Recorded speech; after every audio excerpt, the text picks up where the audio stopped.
Finally, part 1 is, as is usually the case, a brilliant episode of Cheers. We also have a really fun goof involving 2 Sam Malones, but I'll talk about that when we get there. This is the 15th episode of Season 8 of Cheers.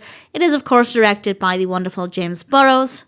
And as always, there will be spoilers from now as I go through the episode chronologically and share some thoughts along the way. And this one starts off with Frasier coming into the bar with baby photos of Frederick. He asks them whether they think Frederick looks more like Frasier or Lilith. They decide that he looks more like Lilith. And Frasier says, fair enough, Lilith did carry him for 9 months. What did I do? To which Norm replies, in my household, the hard part. We have some great comedy from Norm in this episode, and I'll highlight some more of that throughout.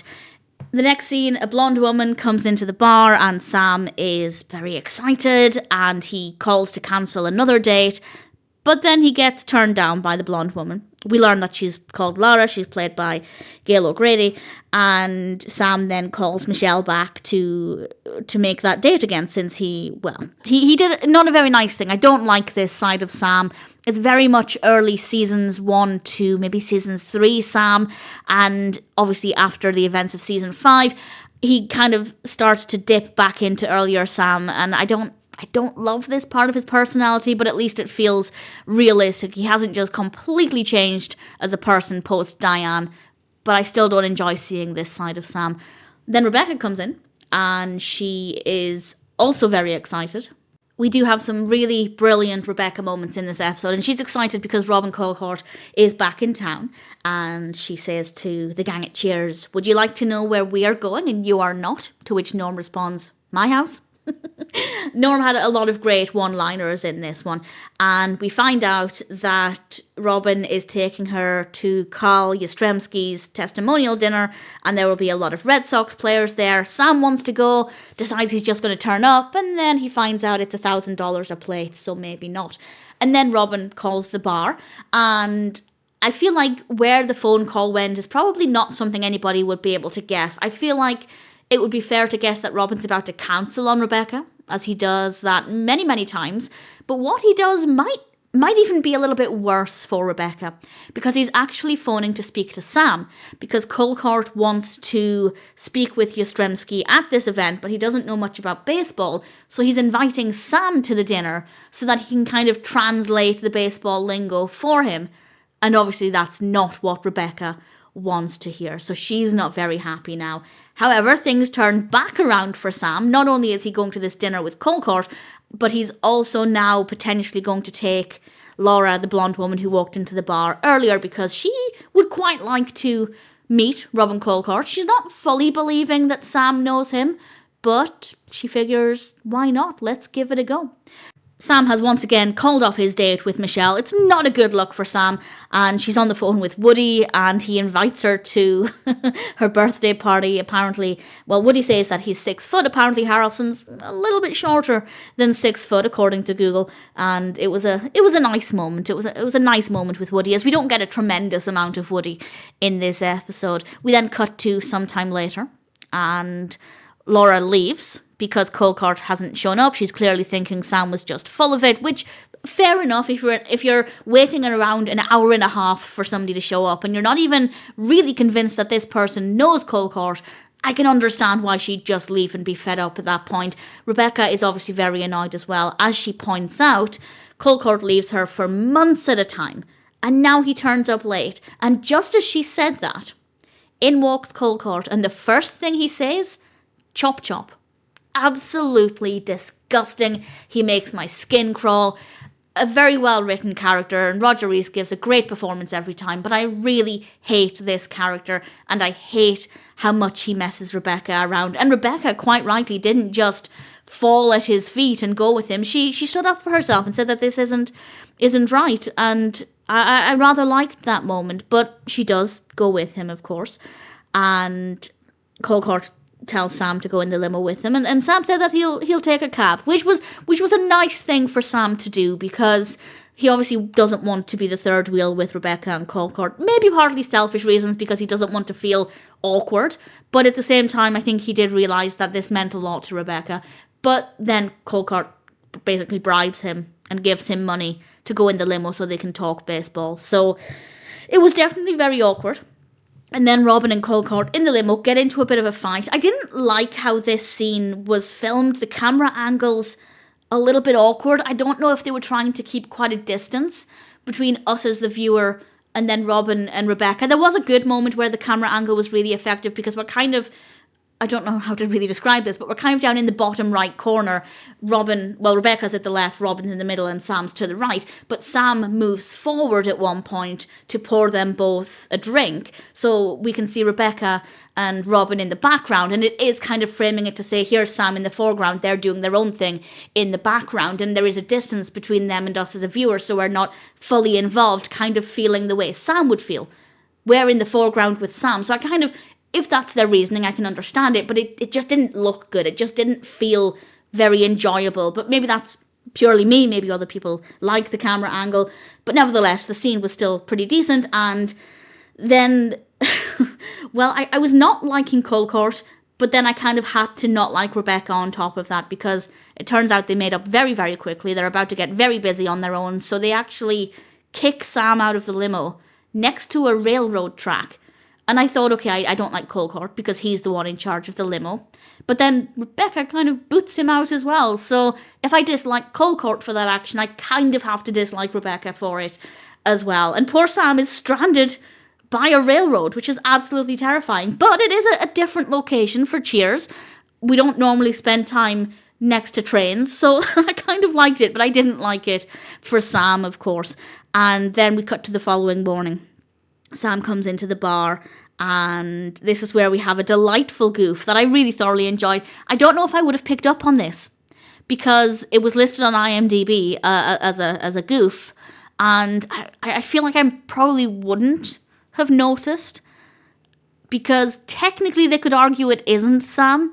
Sam comes into the bar. He's wearing a red jacket and his, I think, navy blue sweater underneath it, and he walks around the bar behind the bar.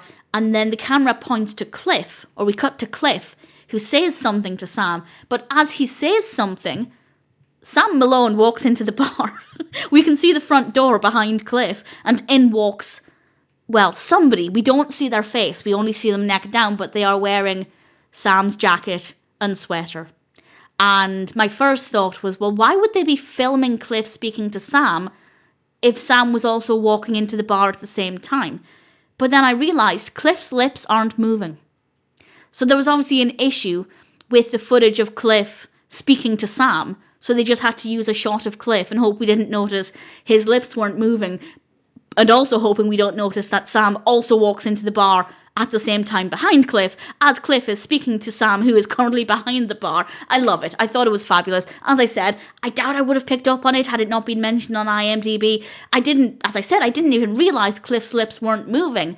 I guess because I was so focused on the duplicate Sam Malone. So it's good fun. I rather enjoyed it quite a lot. And Rebecca then comes in. She's dressed very pearly white, a really lovely outfit, and she is clearly floating like a cloud, kind of dressed like a cloud. Maybe I'm reaching, but certainly that's the vibe that I'm getting. And she is so, so happy. Sam figures out quite quickly that she obviously slept with Colcord last night. And I don't think it would have taken a genius to work that out. And everybody in the bar cheers. And it was a nice moment where everybody, yes, they seemed really happy for Rebecca, but they'd all been working towards this common goal of seeing who would win the bet. They'd been placing bets on when it would happen, and Rebecca didn't care. I don't think in that moment anything would have ruined her mood. In fact, in a way, she was kind of excited that people were talking about her and Colcord, and I think that that's quite a significant thing there, that she cares more in some ways. Well, I'd say it's 50-50. I'd say it's 50% her caring about Colcord being in love with her and sleeping with her and wanting to be with her, and 50% about the outward appearance of being with Colcord. So I think she was kind of happy with both aspects there, both having finally slept with him and also the fact that people were talking about them. So needless to say, she's deliriously happy. It's lovely to see. And Sam says it won't last, which is, Sam, there's a time and a place.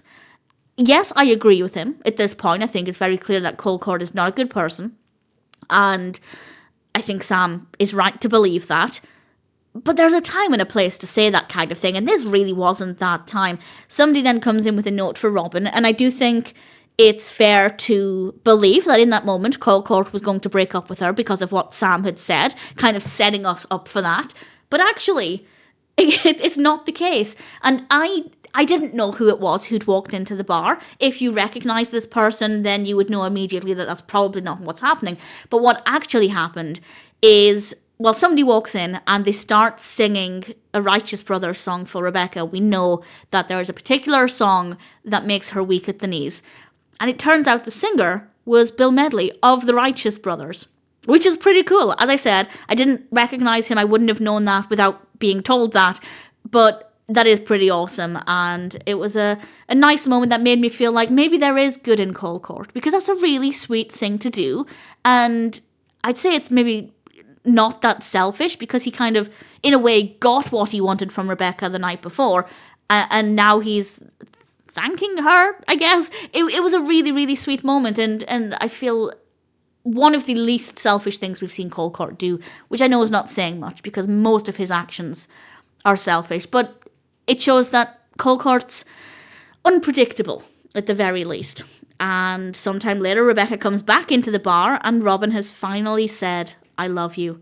And she is just so happy. She wants to celebrate, so they all go to Little Wally's, this burger joint, where Rebecca had gone with Colcord the night before. And they all go out, but Sam decides he wants to stay at the bar. And we have a really, really lovely moment between Sam and Rebecca. I absolutely adore this scene, because clearly Rebecca can tell that there's something wrong with Sam. He's not saying how he really feels. And he says to her, "I thought we'd be cool together," which is really sweet of Sam to say, because he's kind of suggesting there, or at least this is my reading into it, and maybe this is one of the first times, maybe the first time we've heard this from Sam, where he's shown he's interested in Rebecca not just for her body. He's interested in her beyond her looks. And I think that's something quite big for Sam to admit.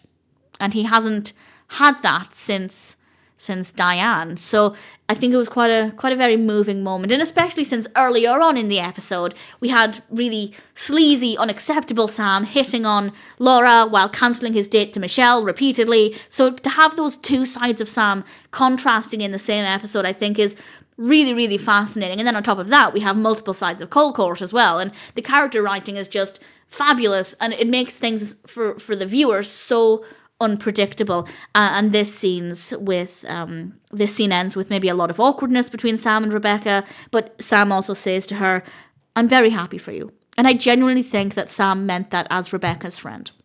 I think, yes, he's jealous of Colcord. I think he's probably jealous of Colcord for many reasons. But I think he genuinely meant that.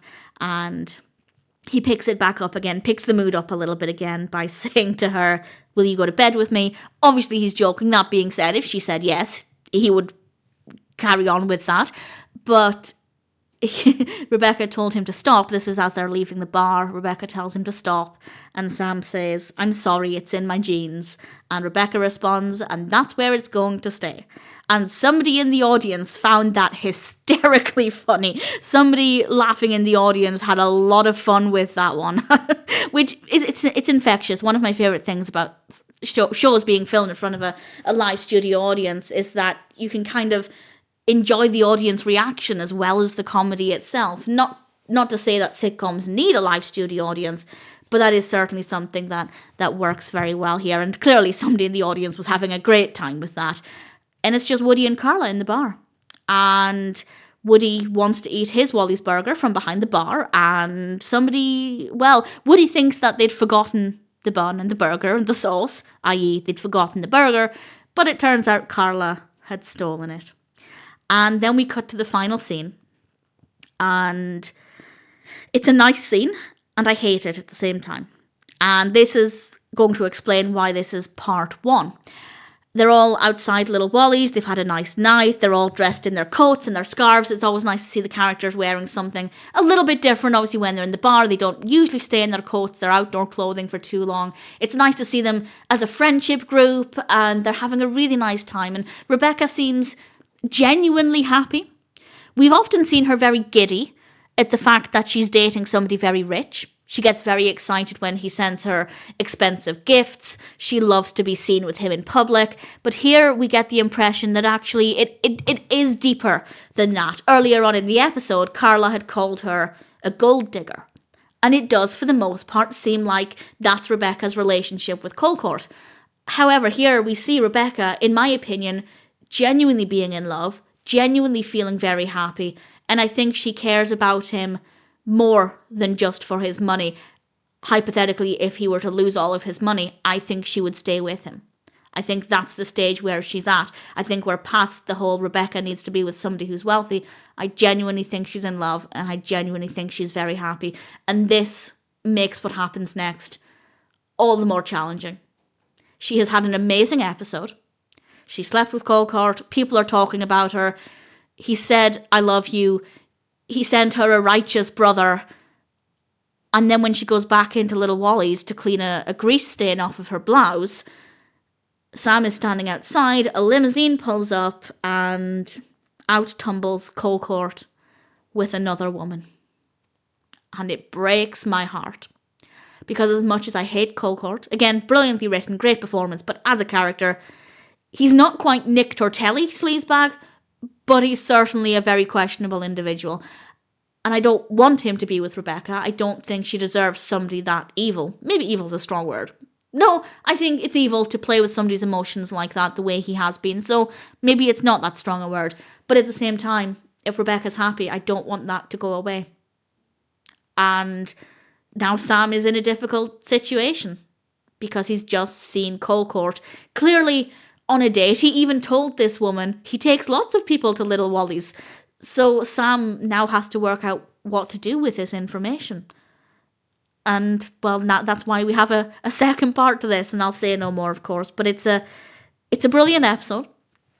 Usually I like to point out personal highlights. I don't really think there are any with this episode because the whole thing is just an absolute joy. I love a lot of the character writing here. We have some great lines from Norm, of course, and I don't have any complaints. Well, I have complaints about Colcord's behaviour, but within the context of the episode, it works well. It moves us forward to a pretty dramatic ending, and I'm looking forward to rewatching the second part.